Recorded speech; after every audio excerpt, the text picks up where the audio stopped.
La lluvia golpeaba las ventanas del Hospital Psiquiátrico Infantil de la Ciudad de México, aquella tarde de noviembre, cuando el doctor Gabriel Mendoza recibió la llamada que cambiaría su vida para siempre. Al otro lado de la línea, la voz temblorosa de la directora del centro le informaba sobre un caso que nadie más quería tomar. Un niño de 8 años que llevaba 6 meses sin pronunciar una sola palabra.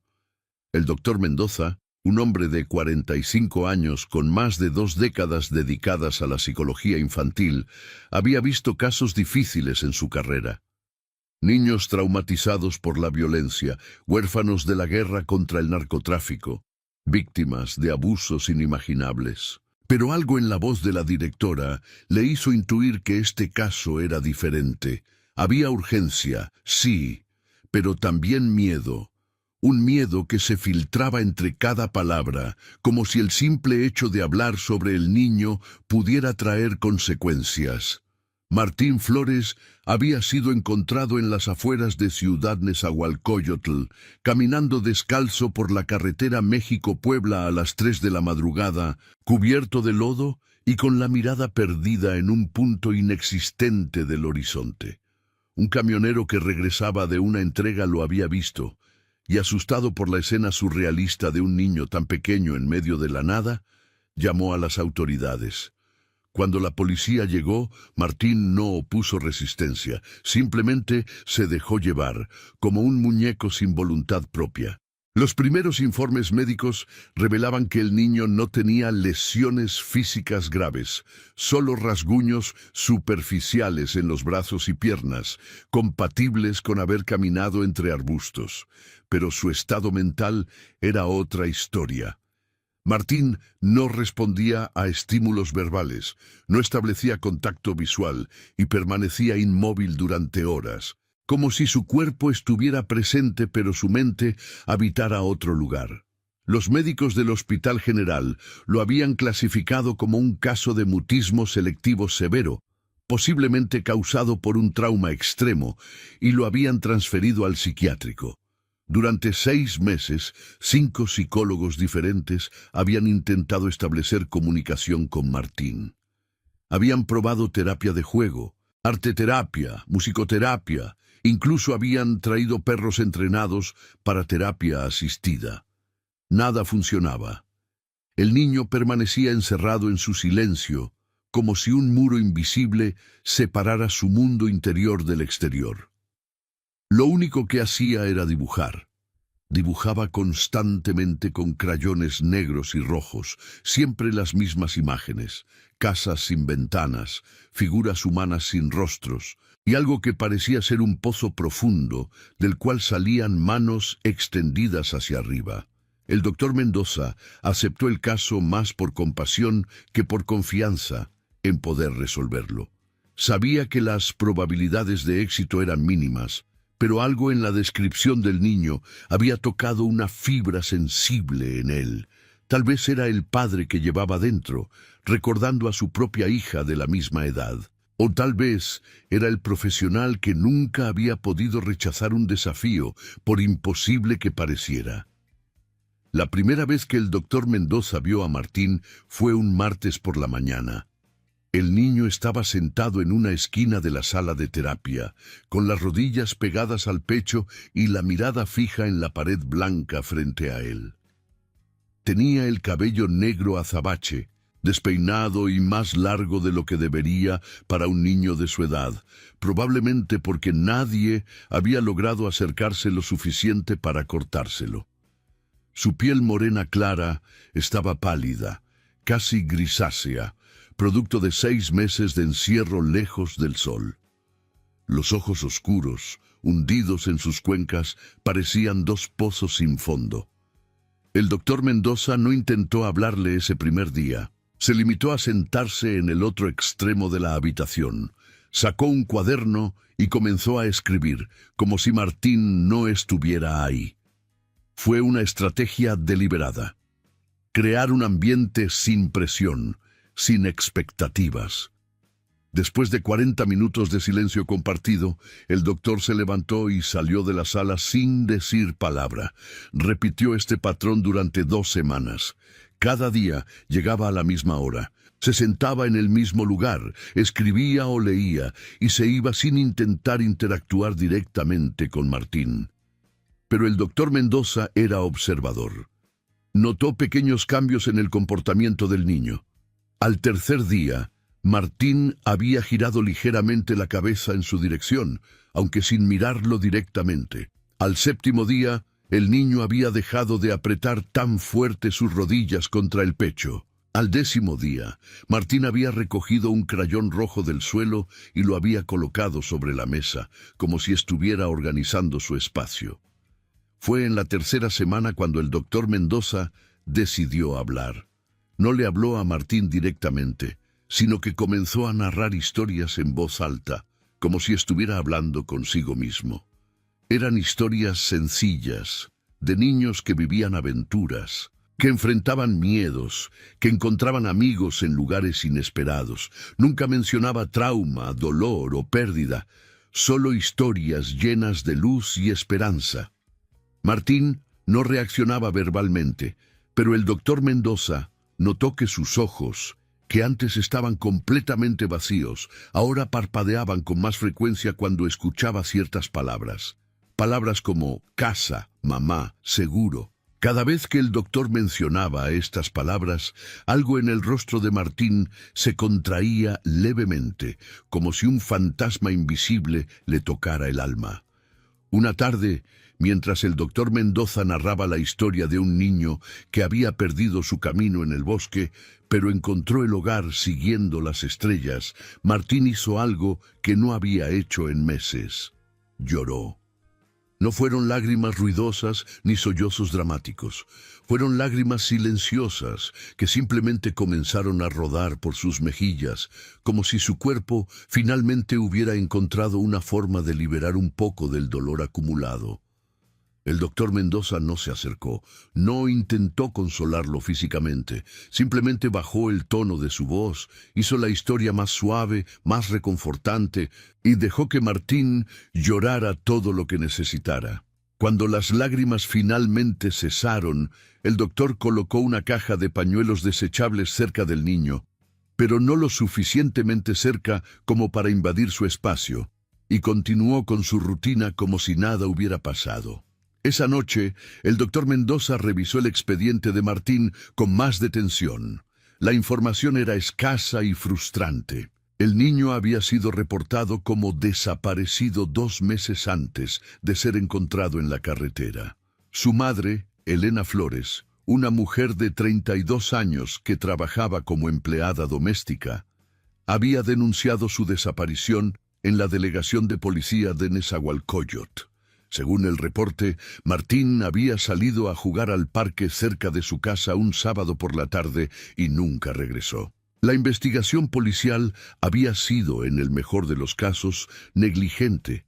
Solo se habían realizado búsquedas superficiales en el vecindario, se habían interrogado a algunos vecinos y se había archivado el caso como menor extraviado, después de 3 semanas sin resultados.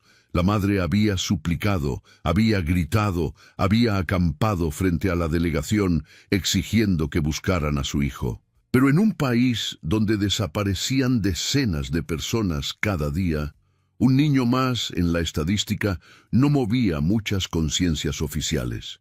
Cuando Martín fue encontrado y las autoridades notificaron a Elena, ella corrió al hospital. Los registros indicaban que había intentado ver a su hijo, pero Martín había tenido una reacción violenta cuando ella entró a la habitación. Se había arrojado contra la pared, golpeándose la cabeza repetidamente, gritando sin palabras, con un terror en los ojos que había helado la sangre de los presentes. Elena había salido llorando, destrozada, sin entender por qué su propio hijo la rechazaba con tal violencia. Los médicos habían tomado la decisión de mantener a madre e hijo separados hasta que Martín mostrara signos de estabilidad emocional. Elena visitaba el hospital 3 veces por semana, pero solo podía verlo a través de un vidrio de observación. Se sentaba ahí durante horas, llorando en silencio, rezando, hablándole a través del cristal, aunque sabía que él no podía escucharla. El dolor en sus ojos era algo que el doctor Mendoza había reconocido inmediatamente. El dolor de una madre que ha perdido a su hijo 2 veces. El doctor Mendoza decidió investigar por su cuenta. Algo no encajaba en esta historia. Un niño no desarrolla un trauma tan severo solo por perderse. Había algo más, algo terrible que Martín había vivido durante esos 2 meses de desaparición. Y el doctor estaba determinado a descubrir qué era. Comenzó visitando el barrio donde vivía la familia Flores. Era una colonia típica de las periferias de la Ciudad de México, casas de concreto sin terminar, calles sin pavimentar, cables eléctricos colgando peligrosamente de postes inclinados. La pobreza se respiraba en el aire, mezclada con el humo de los talleres mecánicos y las tortillerías. Pero también había vida, niños jugando fútbol en las calles, vendedores ambulantes pregonando sus productos, música saliendo de las casas abiertas. El doctor habló con vecinos, tenderos, el encargado del parque donde Martín había desaparecido. Las historias eran consistentes, pero vagas. Martín era un niño normal, alegre, le gustaba jugar al fútbol, era buen estudiante. El día de su desaparición, había salido a jugar alrededor de las 4 de la tarde. Varios niños lo habían visto jugando en los columpios, y luego, simplemente, ya no estaba. Pero el doctor Mendoza era meticuloso. Siguió preguntando, profundizando, buscando detalles que otros habrían pasado por alto. Fue entonces cuando una vecina anciana, la señora Remedios, le contó algo que nadie más había mencionado. Aproximadamente un mes antes de la desaparición de Martín, otro niño del barrio había desaparecido. Se llamaba Santiago, tenía 9 años y nunca fue encontrado. Y 2 meses antes de Santiago, una niña de 7 años llamada Lupita también había desaparecido. El doctor Mendoza sintió un escalofrío recorrer su espalda. 3 niños desaparecidos en el mismo barrio en el lapso de 3 meses. Y solo Martín había sido encontrado. Esto no era una coincidencia, esto era un patrón. Regresó a la comisaría donde se había registrado la denuncia de Martín. El oficial de guardia, un hombre de mediana edad con barriga prominente y expresión de aburrimiento perpetuo, apenas recordaba el caso. El doctor Mendoza insistió en revisar los expedientes de las otras desapariciones. El oficial, con evidente desgano, sacó 2 carpetas delgadas de un archivero oxidado. Los expedientes eran prácticamente idénticos en su negligencia. Reportes iniciales, algunas entrevistas superficiales y luego nada. Casos cerrados por falta de evidencia. El doctor sintió una rabia creciente en su pecho. Estos niños habían sido abandonados por el sistema que supuestamente debía protegerlos. Sus familias habían sido dejadas a la deriva en un mar de dolor y desesperanza. Pero el doctor Mendoza no era policía, era psicólogo. Su trabajo no era resolver crímenes, sino ayudar a un niño traumatizado a encontrar su voz. Y para hacer eso, necesitaba que Martín confiara en él lo suficiente como para compartir lo que había vivido. De regreso en el hospital, intensificó su trabajo con Martín. Comenzó a llevar objetos a las sesiones, juguetes, libros, materiales de arte, no para que Martín los usara necesariamente, sino para crear un ambiente más cálido, más humano. También comenzó a contarle historias diferentes, historias sobre valentía, sobre niños que habían pasado por cosas difíciles, pero habían encontrado la fuerza para hablar, para pedir ayuda. Pasaron 2 meses más. Martín había comenzado a dibujar de nuevo, pero ahora sus dibujos eran más detallados. El doctor Mendoza guardaba cada uno, estudiándolos como si fueran mapas hacia el interior de la mente del niño. Las casas sin ventanas ahora tenían puertas, pero estaban cerradas con candados enormes. Las figuras sin rostro ahora tenían bocas, pero estaban dibujadas como líneas rectas, selladas. Y el pozo seguía ahí, siempre presente, cada vez más profundo en cada dibujo. Una noche, el doctor Mendoza tuvo una revelación. Los dibujos no eran aleatorios, eran un mapa de terror. Sí, pero un mapa al fin. Martín estaba tratando de comunicarse de la única forma que podía, y el doctor finalmente estaba empezando a entender el lenguaje. Al día siguiente, el doctor llegó a la sesión con una estrategia diferente. Colocó papel y crayones frente a Martín, como siempre, pero esta vez él también comenzó a dibujar. Dibujó una casa con ventanas abiertas, una familia sonriendo, un sol brillante. Martín observó en silencio. Luego, con movimientos lentos, tomó un crayón negro y dibujó sobre el dibujo del doctor, tapando las ventanas, borrando las sonrisas, oscureciendo el sol. El mensaje era claro. La luz había sido robada de su mundo. El doctor Mendoza asintió, aceptando la comunicación. Tomó otro papel y dibujó un niño llorando. Martín observó intensamente. Luego, por primera vez, señaló el dibujo. Y luego se señaló a sí mismo. Era un pequeño paso, pero monumental. Había establecido una conexión entre el símbolo y su propia experiencia. Durante las siguientes semanas, el doctor y Martín se comunicaron a través de dibujos. Era un proceso lento, doloroso, como ensamblar un rompecabezas cuyas piezas estaban cubiertas de sangre y lágrimas. Pero gradualmente una historia comenzó a emerger.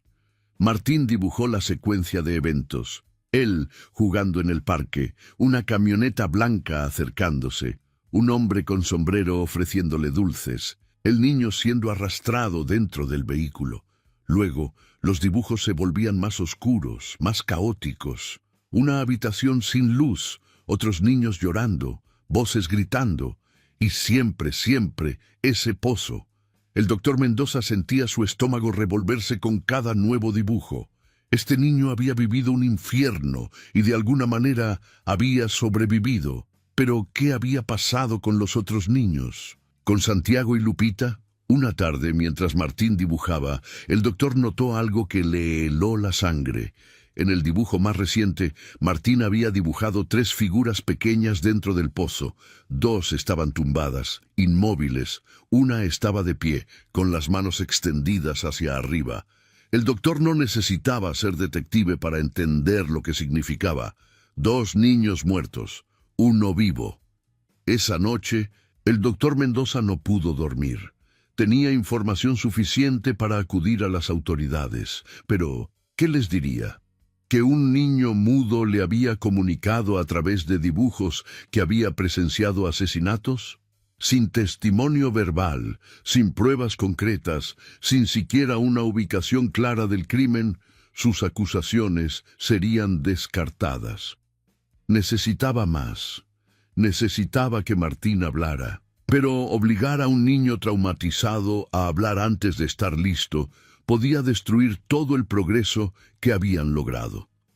El doctor Mendoza se enfrentaba a un dilema ético brutal: presionar a Martín para obtener información que podría llevar a la justicia o respetar su tiempo de sanación sabiendo que cada día que pasaba los responsables seguían libres. La respuesta llegó de una forma inesperada. Una mañana el doctor Mendoza llegó al hospital y encontró que Martín había tenido una pesadilla violenta durante la noche. Los enfermeros reportaban que había gritado, no palabras, sino gritos puros de terror, y se había despertado empapado en sudor, temblando incontrolablemente. Cuando el doctor entró a la sala de terapia esa tarde, Martín estaba diferente. Había una intensidad nueva en sus ojos, como si algo dentro de él se hubiera quebrado, o tal vez finalmente liberado. El niño tomó todos los crayones negros y rojos que pudo encontrar y comenzó a dibujar con una ferocidad que el doctor nunca había visto. El dibujo que emergió era perturbador en su detalle.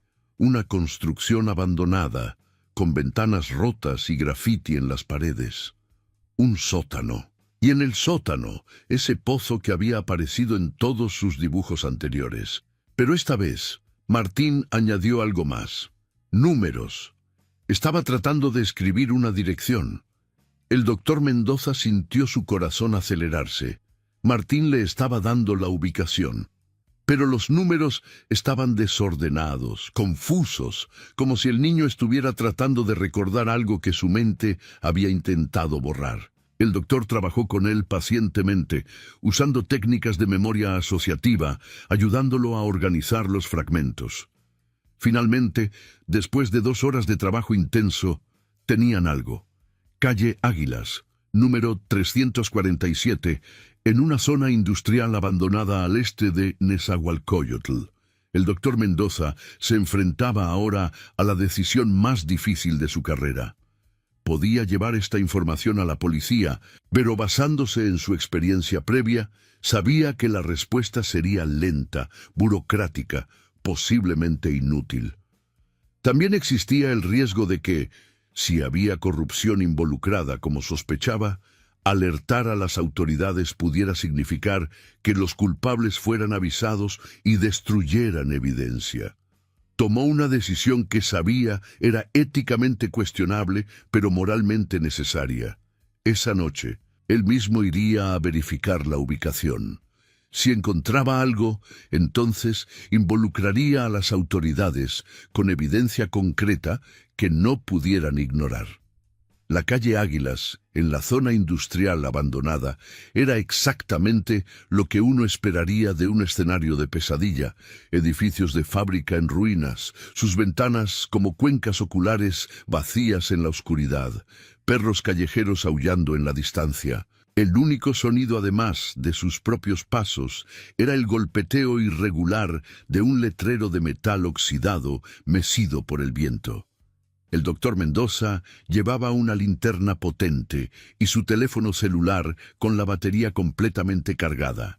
El número de emergencias ya marcado, listo para presionar llamar ante cualquier señal de peligro. El número 347 era una estructura de 2 pisos que alguna vez había sido una fábrica textil, según indicaba un letrero desteñido en la fachada.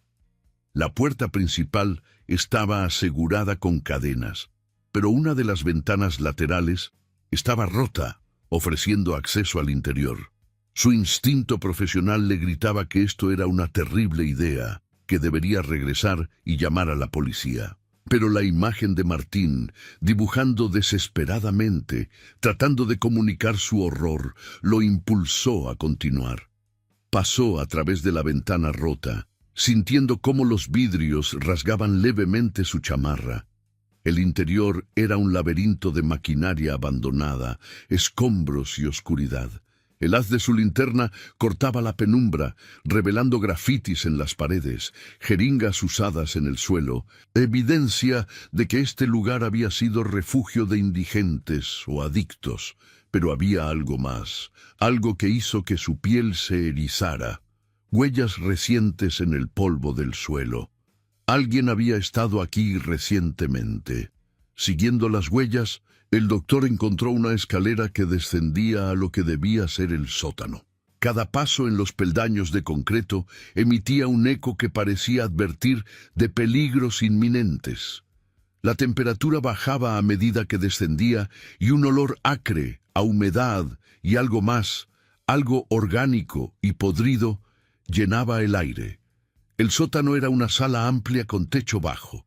Y ahí, en el centro, exactamente como Martín lo había dibujado, había un pozo. No era un pozo en el sentido tradicional, sino más bien un agujero excavado en el suelo de concreto, de aproximadamente 2 metros de diámetro y cubierto con tablones de madera. El doctor Mendoza se acercó con pasos temblorosos. Retiró algunos de los tablones y el olor que emanó casi lo hace vomitar. Apuntó su linterna hacia el interior del agujero y lo que vio le heló el alma. Había huesos, pequeños, delicados, humanos. y junto a ellos pedazos de ropa infantil, zapatos diminutos, una mochila con estampado de superhéroes. El doctor retrocedió, su respiración acelerada, su mente procesando el horror de lo que acababa de confirmar. Este era un cementerio clandestino. Los niños desaparecidos no habían sido secuestrados para tráfico humano o adopción ilegal. Habían sido asesinados y arrojados aquí como basura. Con manos temblorosas, sacó su teléfono para llamar a la policía.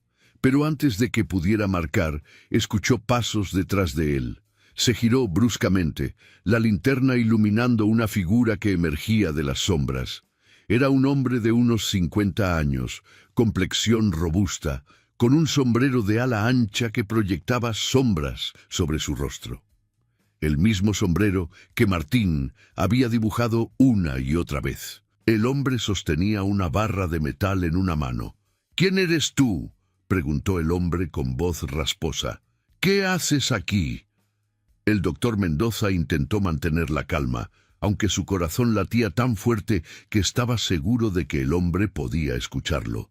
«Soy doctor. Vine porque un paciente mío necesitaba que verificara algo». Los ojos del hombre se entrecerraron. «¿Un paciente? ¿Qué paciente?». «Un niño que fue encontrado hace varios meses. Creo que usted sabe de quién hablo». El hombre dio un paso adelante apretando la barra de metal. «Ese maldito niño debería estar muerto. Lo dejé en el campo, a kilómetros de aquí. ¿Cómo sobrevivió?». La confesión casual, la frialdad con la que el hombre hablaba de intentar matar a un niño, confirmó todas las peores sospechas del doctor Mendoza. Este era el monstruo que Martín había estado tratando de denunciar. ¿Por qué? El doctor no pudo evitar preguntar, aunque sabía que prolongar la conversación era peligroso. ¿Por qué matar niños? El hombre se rió, una risa seca y sin humor. ¿Por qué? ¿Acaso importa?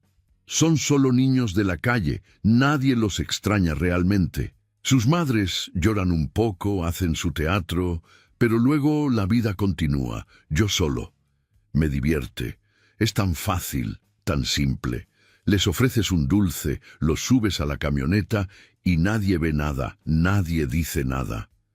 El doctor sintió náuseas. Estaba frente a un psicópata, alguien que había convertido el asesinato de niños en un entretenimiento. Y ahora, él mismo estaba en peligro. «Ya llamé a la policía», mintió el doctor levantando su teléfono. «Están en camino. Si me haces algo, solo empeorarás tu situación». El hombre miró el teléfono y su expresión cambió. La diversión cruel se convirtió en algo más peligroso. Desesperación. «Entonces, tengo que asegurarme de que no hables». El hombre se lanzó hacia adelante con la barra de metal. El doctor Mendoza apenas tuvo tiempo de esquivar, sintiendo el aire desplazarse cerca de su cabeza cuando la barra pasó a centímetros de golpearlo. Corrió hacia las escaleras, pero el hombre era más rápido de lo que parecía. Sintió una mano agarrar su chamarra, tirando de él hacia atrás. En ese momento de pánico puro, el doctor Mendoza hizo lo único que pudo. Presionó el botón de llamada de emergencia en su teléfono y gritó: «Ayuda, calle Águilas 347, sótano, asesino, necesito ayuda». El hombre lo golpeó haciéndolo caer al suelo. El teléfono salió volando de su mano, pero la llamada seguía activa. El doctor podía escuchar la voz distante del operador de emergencias preguntando qué pasaba. El hombre levantó la barra de metal sobre su cabeza, preparándose para el golpe final. Pero entonces, milagrosamente, se escucharon sirenas en la distancia. El hombre vaciló mirando hacia las escaleras. Las sirenas se acercaban cada vez más.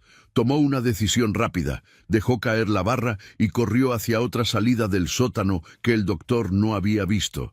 Desapareció en la oscuridad justo cuando las luces rojas y azules de las patrullas comenzaban a iluminar el edificio desde afuera. Los siguientes minutos fueron un caos de oficiales de policía bajando las escaleras con armas desenfundadas, gritos de «manos arriba», luces cegadoras de linternas apuntando en todas direcciones. El doctor Mendoza, todavía en el suelo, levantó las manos y comenzó a explicar rápidamente quién era y qué había encontrado. Cuando los oficiales iluminaron el pozo y vieron los restos, la atmósfera cambió. Ya no era solo un posible allanamiento o malentendido, esto era una escena de crimen y una terrible. Llamaron refuerzos, acordonaron el área y comenzaron el protocolo para una investigación de homicidio. El doctor Mendoza fue llevado a la estación de policía para dar su declaración. Les contó todo, sobre Martín, sobre los dibujos, sobre cómo había llegado a esa ubicación. Describió al hombre del sombrero, sus palabras, su confesión casual de los asesinatos. Los detectives lo escucharon con expresiones que iban desde el escepticismo hasta el horror. La investigación que siguió reveló una verdad aún más oscura de lo que nadie había imaginado.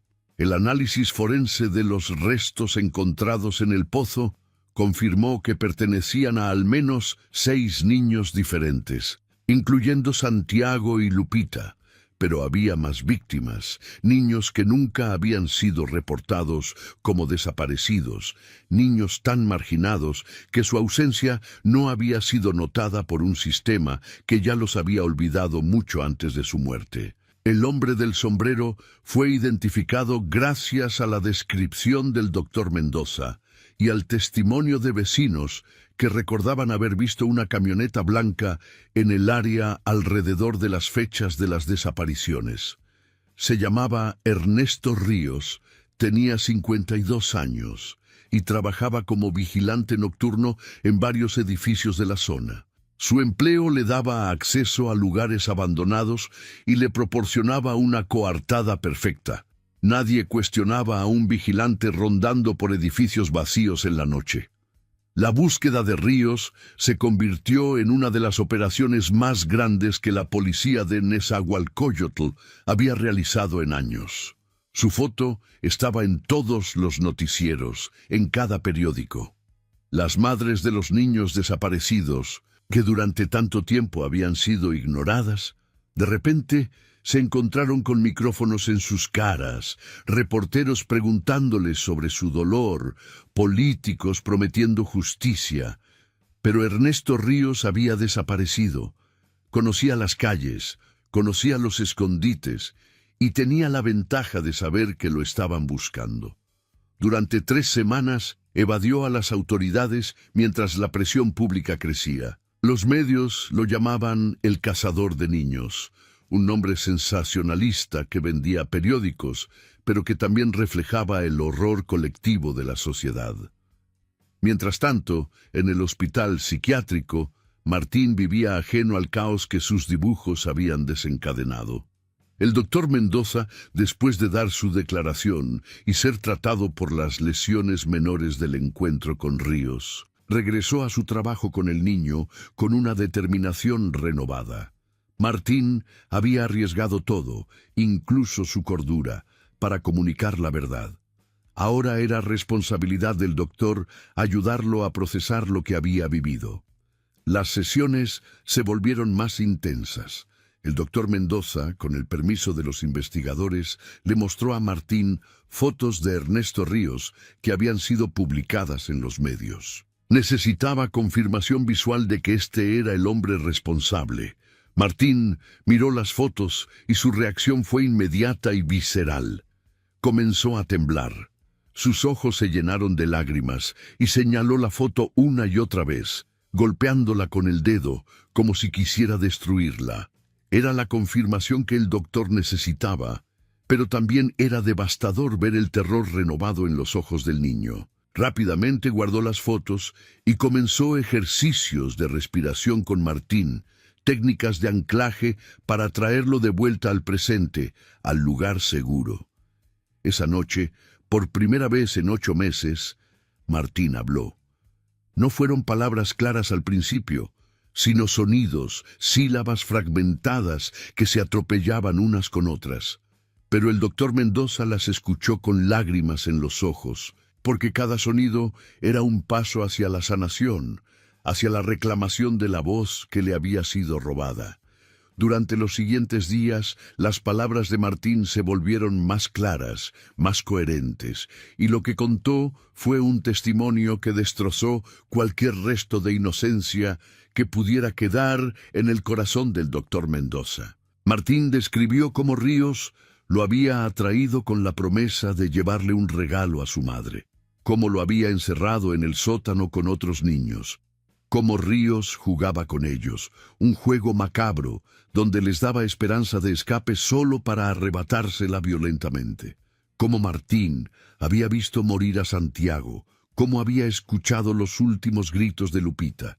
Y luego, Martín habló de algo que hizo que el caso tomara un giro aún más oscuro. Habló de otras personas, hombres que venían a ver el espectáculo, como Ríos lo llamaba. Hombres en trajes caros, hombres que pagaban por participar en la tortura, en el horror. Martín no sabía quiénes eran, pero los describió lo mejor que pudo. Uno tenía un reloj dorado muy grande, otro tenía una cicatriz en la mejilla, otro hablaba con acento diferente al de la Ciudad de México. Esta revelación transformó el caso de un asesino serial actuando solo a una red de crímenes más amplia, más siniestra. El doctor Mendoza reportó inmediatamente esta información a los investigadores, quienes comenzaron a buscar conexiones, registros financieros, cualquier rastro que pudiera llevarlos a estos cómplices. La presión sobre Ernesto Ríos para que fuera capturado se intensificó exponencialmente. Ya no se trataba solo de atrapar a un asesino, sino de desmantelar una red completa de monstruos. Mientras tanto, la historia de Martín comenzó a filtrarse a los medios. El niño que no podía hablar, pero que había encontrado la forma de denunciar a sus torturadores, se convirtió en un símbolo. Símbolo de resiliencia, sí, pero también símbolo del abandono sistemático que enfrentaban los niños de las clases marginadas en México. Las madres de las víctimas comenzaron a organizarse. Lideradas por Elena Flores, la madre de Martín, formaron un colectivo llamado Madres por la Justicia. Marcharon frente a la delegación de policía, frente a los tribunales, exigiendo no solo que capturaran a Ríos, sino que investigaran por qué las desapariciones de sus hijos habían sido ignoradas durante tanto tiempo. Elena se había transformado. El dolor había dado paso a la rabia, y la rabia a la determinación. En las entrevistas que concedía, hablaba no solo de su hijo, sino de todos los niños olvidados, de todas las familias que vivían en el limbo del no saber qué había pasado con sus seres queridos. Su voz se volvió poderosa, imposible de ignorar. El doctor Mendoza observaba todo esto con una mezcla de admiración y preocupación. Admiración por la fuerza de estas mujeres, preocupación por cómo todo este circo mediático afectaría a Martín. Pero el niño, sorprendentemente, parecía encontrar en las acciones de su madre una forma de validación. Su testimonio, su sufrimiento, finalmente estaba siendo tomado en serio. La captura de Ernesto Ríos llegó de forma casi anticlimática. Fue encontrado escondido en la casa de un primo en el estado de Morelos, a varios cientos de kilómetros de la Ciudad de México. Estaba sucio, demacrado, paranoico. Cuando los oficiales irrumpieron, ni siquiera intentó resistirse. Simplemente levantó las manos y dijo, «Ya era hora». Su arresto fue transmitido en vivo por todas las cadenas de televisión. Las imágenes de Ríos siendo escoltado con esposas, su cabeza agachada, se convirtieron en iconos instantáneos de justicia finalmente servida. Pero para aquellos que conocían los detalles completos del caso, era solo el comienzo. Durante el interrogatorio, Ríos confirmó lo que Martín había contado. Sí, había otros involucrados. Sí, había una red de hombres que pagaban por participar en los crímenes, pero cuando se le pidió nombres, Ríos se cerró. Dijo que si hablaba, su familia sería asesinada, que estas personas tenían poder, conexiones, recursos para alcanzar a cualquiera, en cualquier lugar. Los investigadores intentaron todas las tácticas: promesas de reducción de sentencia, amenazas, apelaciones a su humanidad. Nada funcionó. Ríos estaba genuinamente aterrorizado de los hombres para quienes había trabajado. Fue entonces cuando el doctor Mendoza propuso algo controversial: que Martín testificara. No en una corte, aún no estaba listo para eso, pero que su testimonio fuera grabado en video, de forma oficial, como evidencia. Los abogados argumentaron que el testimonio de un niño de 8 años que había estado mudo por trauma no sería admisible. El doctor contraargumentó que Martín era la única víctima viva que podía identificar a los otros hombres, que su testimonio, aunque viniendo de un niño traumatizado, era la única luz en un caso que amenazaba con cerrarse con solo un culpable capturado. Después de mucho debate, se acordó proceder, pero sería hecho con extremo cuidado, con protocolos especiales para proteger al niño, en un ambiente controlado, diseñado para minimizar el trauma adicional. El doctor Mendoza trabajó durante 2 semanas preparando a Martín para este momento. Le explicó qué iba a pasar, por qué era importante, y le aseguró una y otra vez que estaba seguro, que nadie podría hacerle daño. También le dejó claro a Martín que tenía el poder de detenerse en cualquier momento, que esto era su elección. El día de la grabación, el doctor estableció el ambiente más reconfortante posible. Solo estarían presentes él, Martín, un camarógrafo oficial y 2 investigadores, que permanecerían fuera del campo de visión del niño. La madre de Martín estaría al otro lado de un espejo de observación, donde podría ver a su hijo, pero él no podría verla, para evitar cualquier reacción traumática, como la que había tenido en su primer reencuentro. Martín entró a la sala tomado de la mano del doctor Mendoza. Sus ojos recorrieron el espacio, notando la cámara, sintiendo la importancia del momento. El doctor lo sentó en una silla cómoda, con sus juguetes favoritos a su alcance, y comenzó con preguntas simples, preguntas de calentamiento que ya habían practicado. Luego, con voz suave pero clara, el doctor le pidió a Martín que contara su historia. Martín respiró profundo. Sus manos temblaban ligeramente. Miró al doctor, buscando confirmación, y el doctor asintió con una sonrisa de aliento. Y entonces Martín comenzó a hablar. Su voz era pequeña al principio, casi un susurro, pero crecía en fuerza con cada palabra. Contó sobre el día que desapareció, sobre el hombre del sombrero, sobre el sótano oscuro. Contó sobre Santiago y Lupita, sobre cómo había escuchado sus gritos, sobre cómo había intentado consolarlos en la oscuridad. Las lágrimas corrían libremente por sus mejillas mientras hablaba, pero no se detuvo. Era como si una presa que había estado conteniendo un océano finalmente se hubiera roto, y las palabras fluían imparables. Luego llegó a la parte más difícil, los otros hombres. Martín describió cómo venían en la noche, cómo Ríos los llamaba los visitantes, cómo pagaban dinero, fajos grandes de billetes que Martín había visto cambiar de manos, cómo participaban en los juegos, riéndose del miedo de los niños como si fuera el mejor entretenimiento del mundo. El doctor Mendoza le mostró fotografías, una técnica de identificación cuidadosamente preparada con la ayuda de los investigadores. No eran fotos al azar, sino imágenes de hombres que habían surgido en la investigación financiera de Ríos, clientes de lugares que frecuentaba, personas con las que había tenido contacto.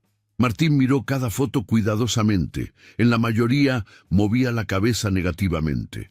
Pero entonces llegó a una foto y su cuerpo se tensó completamente.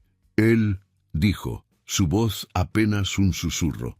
Él era el del reloj dorado, La foto era de Ricardo Salazar, un empresario local dueño de varias gasolineras en la zona. Un hombre prominente en la comunidad, conocido por sus donaciones a escuelas y hospitales, miembro del Club de Leones, con apariciones frecuentes en eventos sociales de la alta sociedad de Nezahualcóyotl. Martín identificó dos hombres más en las fotografías. Uno era un abogado que trabajaba en la delegación municipal. El otro era un comerciante que tenía varios locales en el mercado central.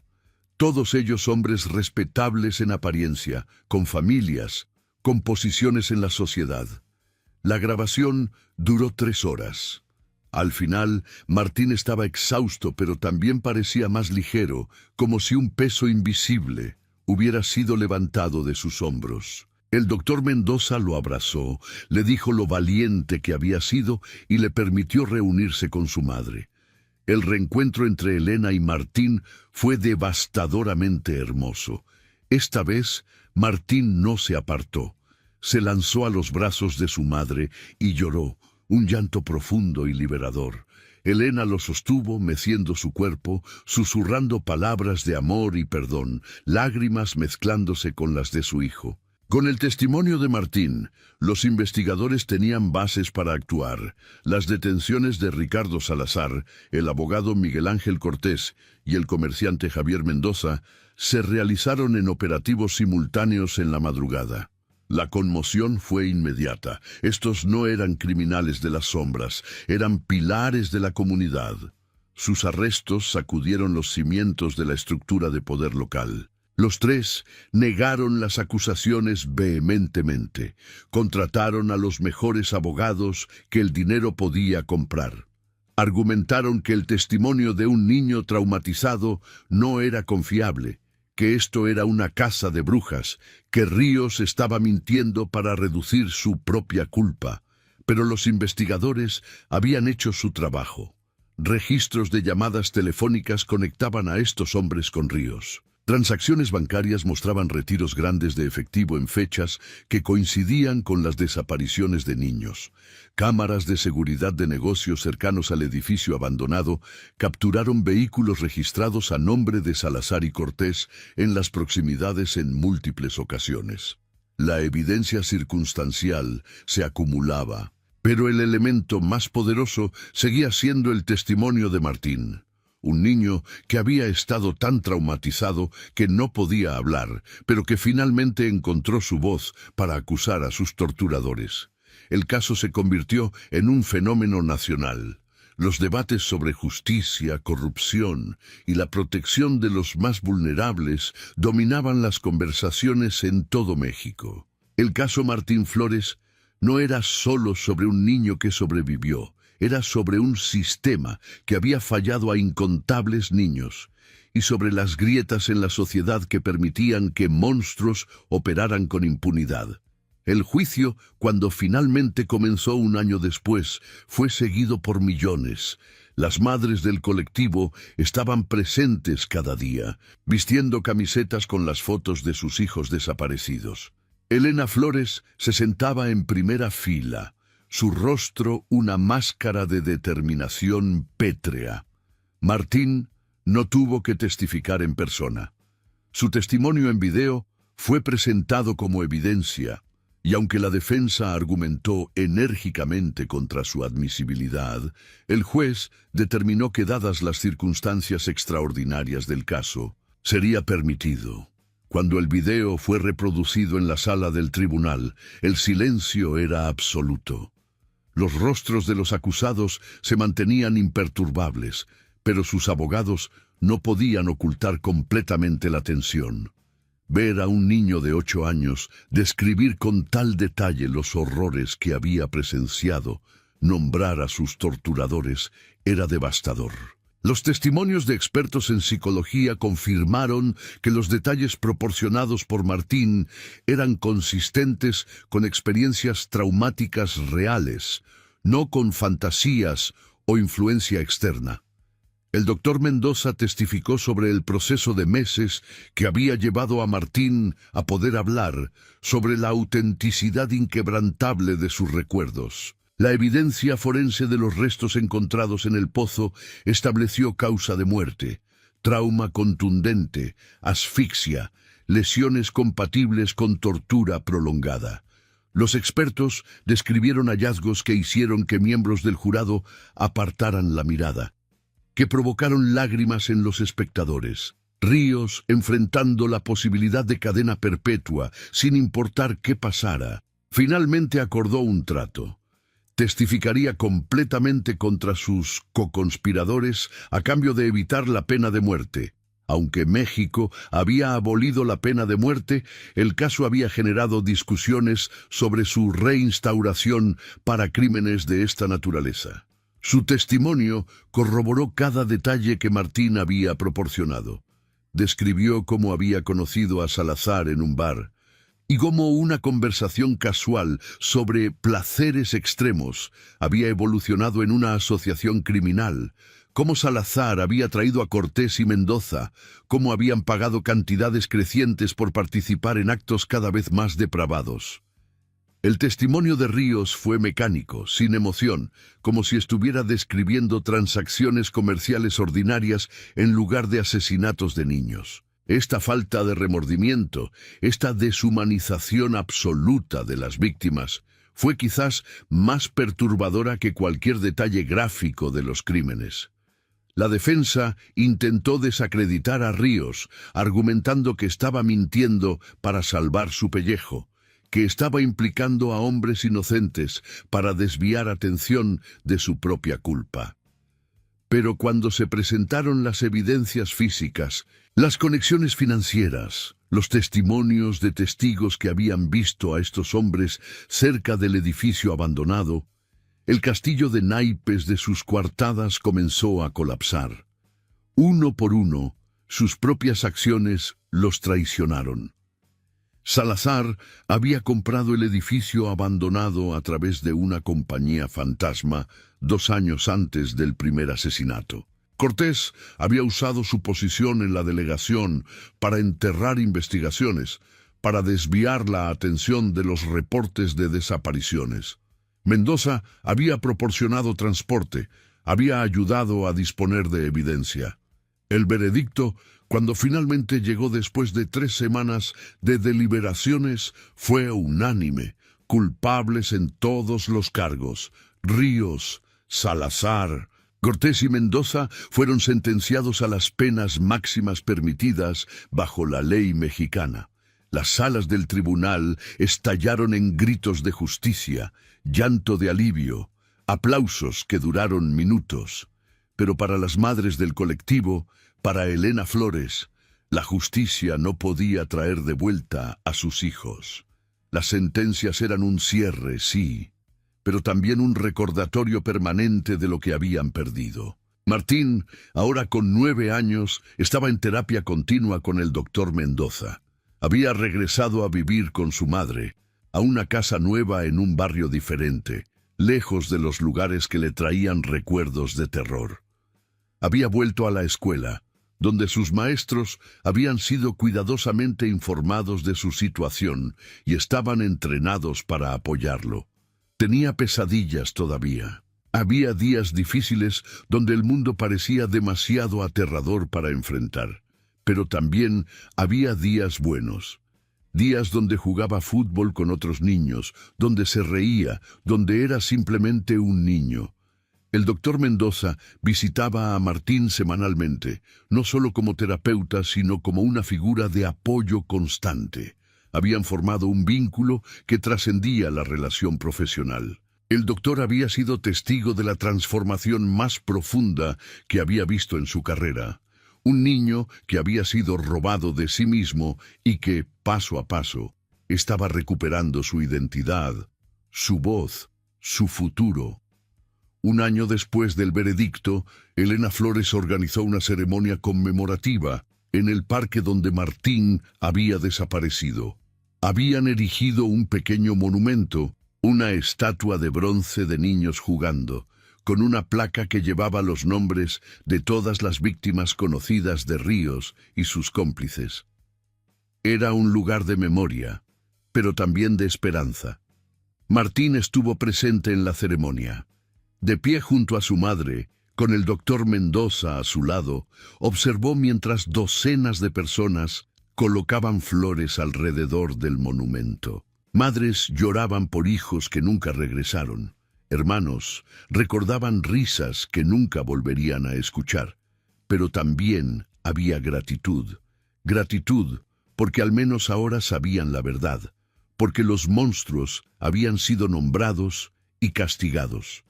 Cuando llegó el momento de hablar, Elena se acercó al micrófono. Su voz, que una vez había sido suave y temerosa, ahora resonaba con autoridad y fuerza. «Mi hijo Martín fue robado de mí 2 veces», comenzó, su mano encontrando la de Martín y apretándola fuertemente. La primera vez cuando fue secuestrado de este parque. La segunda vez cuando el trauma le robó su voz, su alegría, su niñez. Pero mi hijo es un luchador.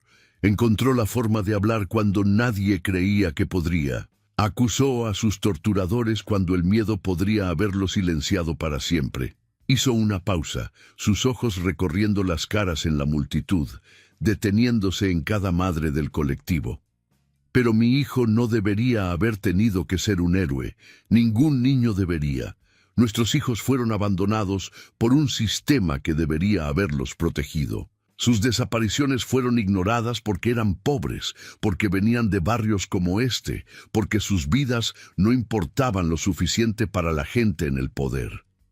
Su voz se quebró momentáneamente, pero respiró profundo y continuó. Esto no puede volver a pasar. No más niños perdidos en las estadísticas, no más familias llorando en silencio porque nadie escucha. Hemos aprendido que nuestra voz juntas es más fuerte que cualquier pared de indiferencia. Seguiremos luchando, seguiremos exigiendo justicia, no solo para nuestros niños, sino para cada niño que necesita protección. La multitud estalló en aplausos. Martín miró a su madre con orgullo evidente en sus ojos.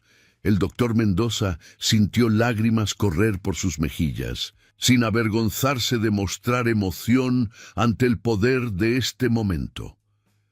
Después de la ceremonia, mientras las personas comenzaban a dispersarse, el doctor Mendoza se sentó en una banca con Martín. El niño había estado en silencio durante gran parte del evento, procesando las emociones intensas que lo rodeaban. «¿Cómo te sientes?», preguntó suavemente el doctor. Martín pensó por un momento antes de responder. Triste por los otros niños, por Santiago y Lupita. Ellos no pudieron salir como yo. El doctor asintió. Es normal sentirse así. Lo que les pasó fue terrible, y está bien estar triste por ellos. Pero también, Martín continuó sus palabras cuidadosamente elegidas, me siento... no sé la palabra. Como que hice algo importante. Como que mi mamá dice que hablé cuando fue difícil. Valiente, ofreció el doctor. La palabra es valiente. Y sí, Martín, lo que hiciste fue increíblemente valiente. Martín miró el monumento, las flores de colores brillantes contra el bronce oscuro. Doctor Mendoza, ¿los niños van a estar bien ahora? ¿Ya no van a desaparecer? Era una pregunta imposible de responder con honestidad completa. El doctor Mendoza sabía que los problemas sistémicos que habían permitido estos crímenes no se resolverían de la noche a la mañana. Sabía que habría más niños en peligro, más familias destrozadas, pero también sabía que algo había cambiado. La conciencia pública se había despertado. Las madres del colectivo estaban presionando por reformas reales. El caso de Martín había expuesto las grietas en el sistema de una manera que ya no podía ser ignorada. Más niños estarán seguros por lo que tú hiciste, respondió finalmente el doctor, eligiendo enfocarse en lo positivo sin mentir. Tu valentía ayudó a atrapar a hombres malos y mostró a todos que los niños como tú importan, que sus voces deben ser escuchadas. Eso va a hacer una diferencia. Martín pareció satisfecho con esta respuesta. Se quedó en silencio por otro momento. Luego dijo algo que sorprendió al doctor. Cuando sea grande, quiero ser como usted. Quiero ayudar a niños que están asustados y no pueden hablar. El doctor Mendoza sintió su corazón expandirse. Creo que serías maravilloso en eso, Martín. ¿Y sabes qué? No tienes que esperar hasta ser grande. Ya estás ayudando, solo por compartir tu historia, por ser valiente. En los meses siguientes, el caso continuó teniendo repercusiones. El escándalo forzó cambios en los protocolos policiales para manejar casos de niños desaparecidos. Se estableció una unidad especializada dedicada exclusivamente a estas investigaciones. Se implementaron programas de capacitación para que los oficiales comprendieran mejor cómo trabajar con víctimas de trauma infantil. El colectivo Madres por la Justicia se expandió, incorporando a familias de todo el país que habían perdido hijos en circunstancias sospechosas.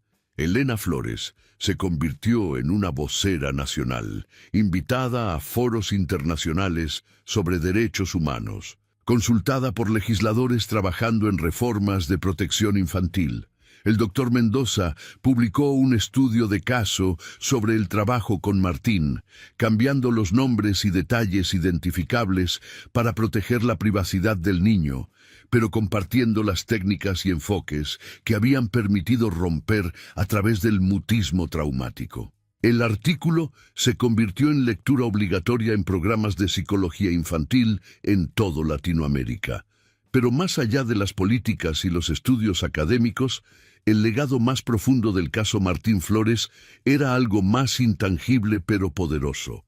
La demostración de que incluso las voces más pequeñas, más traumatizadas, más ignoradas, podían romper a través del silencio y exigir justicia. 5 años después de los eventos, Martín tenía 13 años. Era un adolescente delgado, con el mismo cabello negro azabache, pero ahora cuidadosamente peinado, con ojos que todavía llevaban sombras del pasado, pero que también brillaban con determinación. Todavía veía al doctor Mendoza mensualmente, más como check-ins que como terapia intensiva. Las pesadillas habían disminuido en frecuencia, aunque nunca desaparecerían completamente. En la escuela, Martín era conocido no por su trauma, sino por su activismo. Había fundado un club dedicado a concientizar sobre la seguridad infantil, donde él y otros estudiantes organizaban talleres para niños más pequeños sobre cómo reconocer situaciones peligrosas, cómo pedir ayuda, cómo nunca tener miedo de hablar. Su madre Elena había escrito un libro sobre su experiencia, titulado La voz de mi hijo, que se había convertido en un bestseller nacional. Los ingresos del libro fueron donados completamente al colectivo y a organizaciones de apoyo a víctimas de trauma infantil. El doctor Mendoza, ahora reconocido como uno de los expertos líderes en trauma infantil en México, había abierto un centro especializado dedicado a trabajar con niños que habían experimentado violencia severa. El centro llevaba un nombre especial, elegido en consulta con Martín: Centro de Esperanza Renacida. En el 5º aniversario del rescate de Martín, el centro organizó un evento especial. Martín, ahora un joven articulado y sorprendentemente maduro para su edad, aceptó dar un discurso público, su primero dirigido a una audiencia grande. De pie en el podio, mirando al mar de caras, algunos reconocibles de los medios, otros sobrevivientes de trauma como él, otros profesionales del campo de salud mental y trabajo social, Martín respiró profundo. «Mi nombre es Martín Flores», comenzó, su voz clara y firme. «Cuando tenía 8 años, hombres malvados me robaron mi voz. Por meses viví en silencio, atrapado en recuerdos que eran tan horribles que mi mente no sabía cómo procesarlos. Pero tuve suerte. Tuve una madre que nunca se rindió conmigo. Tuve un doctor que entendió que el silencio no significaba que no tuviera nada que decir, solo que necesitaba tiempo y espacio seguro para encontrar cómo decirlo. Hizo una pausa, sus ojos encontrando a Elena en la primera fila, luego al doctor Mendoza a su lado. Hoy, 5 años después, quiero decirles a todos los niños que están sufriendo en silencio. Su voz importa. No importa cuán pequeños se sientan, cuán asustados estén, cuán convencidos estén de que nadie va a escuchar. Alguien va a escuchar, alguien va a creer. Puede tomar tiempo encontrar a esa persona, pero existen. Su voz se fortaleció con cada palabra. Y a los adultos aquí presentes, escuchen, realmente escuchen. No todos los gritos de ayuda son verbales. A veces es un niño que de repente se vuelve callado. A veces es un cambio en comportamiento. A veces está en los dibujos, en las pesadillas, en los ojos. Aprendan a leer esas señales silenciosas. Martín miró directamente a la audiencia, estableciendo contacto visual con varios individuos. Mi historia tuvo un final donde los malos fueron capturados, donde encontré justicia. Sé que no todas las historias terminan así. Sé que hay niños ahí afuera que nunca serán encontrados, familias que nunca tendrán respuestas. Por ellos, por Santiago, por Lupita, por todos los que no pudieron hablar, nosotros los que podemos, debemos usar nuestras voces más fuerte. Debemos exigir un mundo donde ningún niño sea olvidable, donde cada desaparición importe, donde la justicia no sea un privilegio, sino un derecho. La ovación fue atronadora, pero Martín no sonrió. Simplemente asintió, aceptando el reconocimiento, pero sin regodearse en él. Sabía que su trabajo, el trabajo de todos los presentes, estaba lejos de terminar. Esa noche, mientras la ciudad se preparaba para dormir, en una pequeña casa en un barrio tranquilo, Martín se sentó a cenar con su madre. Era una escena doméstica ordinaria, platos de comida casera, conversación sobre tareas escolares y planes para el fin de semana. Pero en la ordinariedad de este momento había una victoria extraordinaria. Un niño que había sido roto había encontrado la forma de sanarse. No completamente, nunca completamente, pero lo suficiente para vivir, para crecer, para soñar con un futuro. Un niño cuya voz había sido robada no solo la había recuperado, sino que la había amplificado para hablar por aquellos que ya no podían. El caso Martín Flores se convirtió en más que una historia de crimen y castigo. Se convirtió en un recordatorio de la resiliencia del espíritu humano, de la importancia de nunca rendirse con aquellos que sufren, de escuchar incluso cuando las palabras no están siendo dichas. Y en un país donde tantos permanecían desaparecidos, donde tantas voces habían sido silenciadas, el testimonio de un niño valiente se convirtió en un grito de guerra.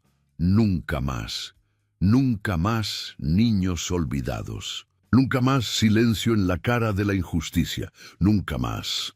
La historia de Martín terminó no con su trauma, sino con su triunfo.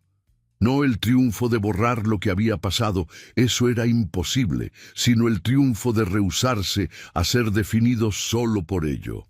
Él era sobreviviente, sí, pero también era estudiante, activista, hijo, amigo. Era la prueba viviente de que incluso en la oscuridad más profunda, la luz puede encontrar una forma de filtrarse.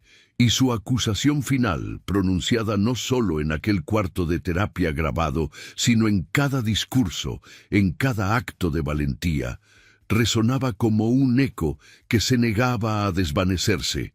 Justicia, memoria, libertad para todos los niños de vivir sin miedo. En una nación acosada por desapariciones, por impunidad, por sistemas que fallaban a sus ciudadanos más vulnerables, Martín Flores se convirtió en símbolo de algo que ninguna oscuridad podía extinguir completamente: la esperanza de que la verdad eventualmente emergería, la esperanza de que las voces silenciadas encontrarían oyentes, la esperanza de que un día Cada niño en México podría jugar en un parque sin que sus padres vivieran con terror de que no regresaran a casa. Esa esperanza, plantada en el corazón de un niño traumatizado y nutrida por el amor inquebrantable de una madre y la dedicación de un sanador, creció para convertirse en un movimiento que exigía dignidad, seguridad y justicia para todos. Y todo comenzó con un niño que no podía hablar, pero que encontró la forma de ser escuchado. Un niño cuya acusación final no fue solo contra los hombres que lo habían lastimado, sino contra un sistema completo que había permitido que ese daño ocurriera.